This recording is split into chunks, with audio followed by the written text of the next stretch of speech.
তোমাদেরকে তরিকা বানাতে বলেছে কে? তোমাদেরকে মাযহাব বানাতে বলেছে কে?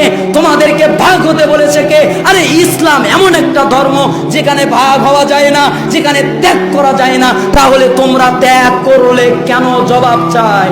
মুসলিমরাও অমুসলিমদের অনুসরণ করবে। শুধু তাই নয়, অনেকেই বলতে পারেন তাহলে আমরা কার অনুসরণ করব? আল্লাহর নবী বলেছেন, মা আনা আলাইহি ওয়া আসহাবি, আজকের দিনে আমি নবী যেখানে যেই তরিকায়, যেই মতে, যেই পদ্ধতিতে আছি আর আমার সাহাবীরাও আছে, এই তরিকায় যারা থাকবে এরাই হচ্ছে ওই নাজাত প্রাপ্ত জান্নাতি দল। আপনারা বলতে পারেন যে তাহলে আমরা যে চার তরিকা বানিয়েছি, আমরা যে চার দল বানিয়েছি, আমরা যে চারে বিভক্ত হয়েছি, আমরা কি জান্নাতি দল না? আপনাদের কথা বলতে পারি না, কারণ আল্লাহর নবী বলেছেন দল হলো একটা, সেটা আল্লাহর নবীর দল। অন্য কারো দলের কথা আল্লাহর নবী বলেননি।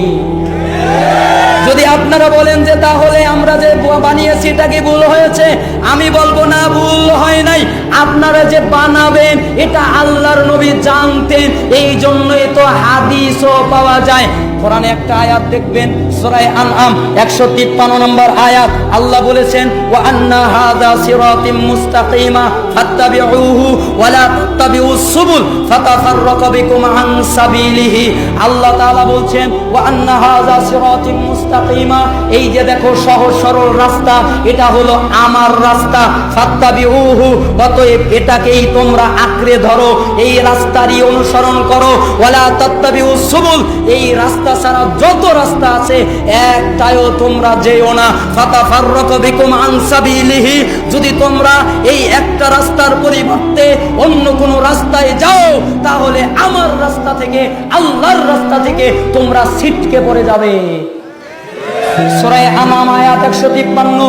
এই আয়াতের তাফসীর আল্লাহর নবী দুই দিন দুই ভাবে করেছেন।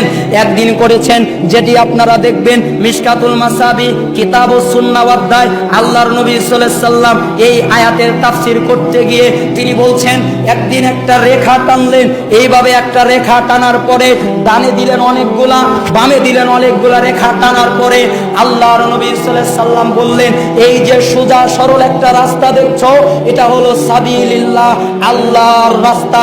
এর ডানে বামে যত রাস্তা দেখছো এগুলো শয়তানের রাস্তা, এগুলোর প্রত্যেকের মাথায় এক একটা শয়তান বসে আছে।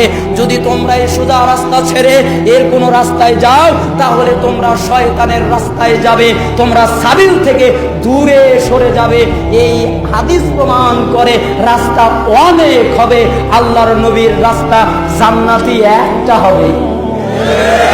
আপনারা বলতে পারেন তাহলে চার তরিকা হলো কেন? এই দলিল আছে ইবনে মাজাহ হলেন আরবি কিতাব 11 নম্বর হাদিস, বাব ইত্তিবাই সুন্নাহ আলা রাসূলিল্লাহ সাল্লাল্লাহু আলাইহি সাল্লাম, রাসূলুল্লাহ সাল্লাল্লাহু আলাইহি সাল্লামের সুন্নাত অনুসরণ করা অধ্যায়, কিতাবুল মুকাদ্দিমা ভূমিকা পর্ব অধ্যায় নাম্বার 1, একেবারে এই অধ্যায়ের শেষের হাদিস, হাদিস নাম্বার 11। আল্লাহর নবী সাল্লাল্লাহু আলাইহি সাল্লাম ওয়া আন্না হাযা সিরাতিম মুস্তাকিমা, এই আয়াতের ব্যাখ্যা করতে গিয়ে তিনি একটা সোজা রেখা টানলেন, টানার পরে ডান দিকে দিলেন দুইটা আর বাম দিকে দিলেন দুইটা, ডানে দুইটা বামে দুইটা, টানার পরে চারটা রেখা তিনি টানলেন। টানার পরে আল্লাহর নবী সাল্লাল্লাহু আলাইহি সাল্লাম বললেন, এই যে দেখো চারটা তরিকা, চারটা দল হবে, এই চারটা দলের প্রত্যেকটার মাথায় এক একটা শয়তান বসে আছে। সাবিলিল্লাহ, এই যে একটা রাস্তা, এটা হলো আল্লাহর রাস্তা, তোমরা যদি এটার না করো তাহলে পথভ্রষ্ট হয়ে যাবে। এরপরে তিনি বললেন, ওয়া আন্না হাযা সিরাতিম মুস্তাকিমা ফাত্তাবিউহু ওয়া লা তাত্তাবিউস সুবুল ফাতাফাররাকা বিকুম আন সাবিলিহি। আল্লাহ বললেন, এইটাই দেখো সহজ সরল রাস্তা, অতএব এই একটারই অনুসরণ করো, এই একটার না করে এই চারটার অনুসরণ করো না। যদি করো তাহলে আল্লাহর রাস্তা থেকে দূরে সরে যাবে। রাস্তা পেলেন কয়টা?